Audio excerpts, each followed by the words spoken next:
High বন্ধুরা, কেমন আছো? আশা করি ভালো আছো। আবারও নিয়ে চলে এলাম নতুন একটা ভিডিও। দেখতে থাকো, সাথে থাকো। চলো কিভাবে কি করবেন সেটা দেখে নিন, পুরোপুরি দেখে নিন। পুরোপুরি ভিডিওটা দেখবেন, টেনে টেনে দেখবেন না, তাহলে কিছুই বুঝতে পারবেন না। দেখো, আজ আমি এখানে টমেটো নিয়ে নিয়েছি, কাঁচা টমেটো, আর 4-5খানা আলু নিয়ে নিয়েছি। অবশ্যই টমেটো নিতে হবে। আর এখানে 3টে পেঁয়াজ নিয়েছি। আর লঙ্কাটা যেমন পরিমাণে খাবেন আপনারা তেমন পরিমাণে লঙ্কাটা দেবেন, তাহলে বুঝতে পারবেন। লঙ্কাটা অবশ্য যে যেমন খেতে পারে আর কি, সে তেমন দেবে। অনেক সময় দেখা যাচ্ছে আমি যতটুকু দিয়েছি আপনারা ভাববেন যে এতটুকু লঙ্কা দিয়েছেন, না, যেমন খাবেন আপনারা ঝালটা তেমন দিতে পারবেন। অবশ্য আমরা ঝাল এখানে অবশ্য কমই খাই, যার জন্য এখানে দিয়েছি। এবার আমি তাড়াতাড়ি করে টমেটোগুলো খোসা ফেলে নেব, আলুগুলো খোসা ফেলে নেব। তাড়াতাড়ি করে নিতে হবে, ভালো করে ধুয়ে নিতে হবে। এই দেখো, আমি জলের মধ্যেই ওইভাবে গোটা টমেটো ধুয়ে নিচ্ছি।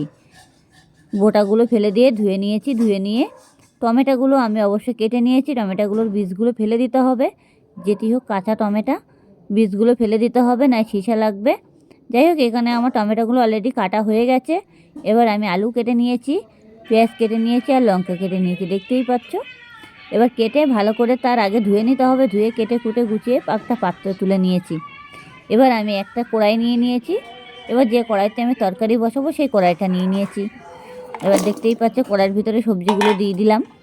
দিয়ে যে আমি মাছটা কেটে নিয়েছি, এই যে লাল ফ্যাসা, এবার লাল ফ্যাসাটা আমি এই সবজির ভিতরে দিয়ে দিচ্ছি। এবার লবণ, হলুদ, জিরের গুঁড়ো, আদা আদা দেবো না অবশ্য, এই রসুন দিয়ে এটা ভালো করে মেখে নিতে হবে। যাই হোক, আমি আবারও বলছি, লবণ দিয়েছি, হলুদ দিয়েছি, জিরের গুঁড়ো দিয়েছি, রসুন দিয়েছি, পেঁয়াজ দিয়েছি, লঙ্কা দিয়েছি। আপনারা যেমন লঙ্কা খাবেন তেমন দিতে পারবেন। যাই হোক, এটাকে আমি দিয়ে দিয়েছি। এবার আমি তেল দিয়ে দিচ্ছি। তেলটা একটু বেশি দিতে হবে, যেতেই হোক এটা চচ্চড়ি মতো হবে। আর এটা ভালো করে মেখে নিতে হবে।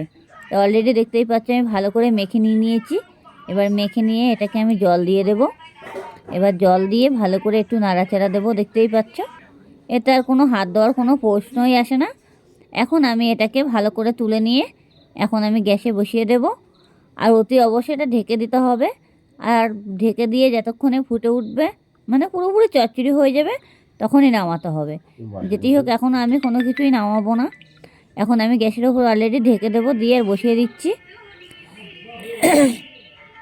এই যে আমি গ্যাসে বসিয়ে দিলাম, দিয়ে এবার একটা থালা দিয়ে ভালো করে ঢেকে দিতে হবে অলরেডি। তার মধ্যে নামানোর পরে আপনারা চাইলে ধনেপাতা দিতে পারো। ধনেপাতাটা দিলে বেশি টেস্টি হয় আর খেতেও খুবই ভালো লাগে। যাই হোক, কাঁচা টমেটো আর আলু দিয়ে এরকম মাছ চচ্চড়ি করলে আর শীতের সময় কে ছাড়ে বলো? হ্যাঁ, পড়ে গেলে একটা দেখতে পেতে এইভাবে একবার ঘরে বসে এই রেসিপি একবার করে দেখুন, তাহলে বুঝতেই পারবে খেতে কতটা স্বাদ লাগে। যাই হোক, আমি এখন এটাকে ভালো করে ঢেকে দিয়েছি। এবার ঢেকে দিয়ে আমি থালাটা উল্টে নিয়েছি। এবার ধনেপাতাটা পুরোপুরি আমি দিয়ে দেবো। এই দিয়ে দিয়েছি কেটে একটু, এবার ধনেপাতাটা দিয়ে দিয়েছি। এবার তারপরেও আমি আবার একবার ঢেকে দেবো। ঢেকে দিলে ধনেপাতার গন্ধটা বসে যাবে সবজির ভিতরে। যাই হোক, অলরেডি আমার হয়ে গেছে। ভালো লাগলে একটা লাইক কমেন্ট করবেন, সব বন্ধুদের কাছে ভিডিও শেয়ার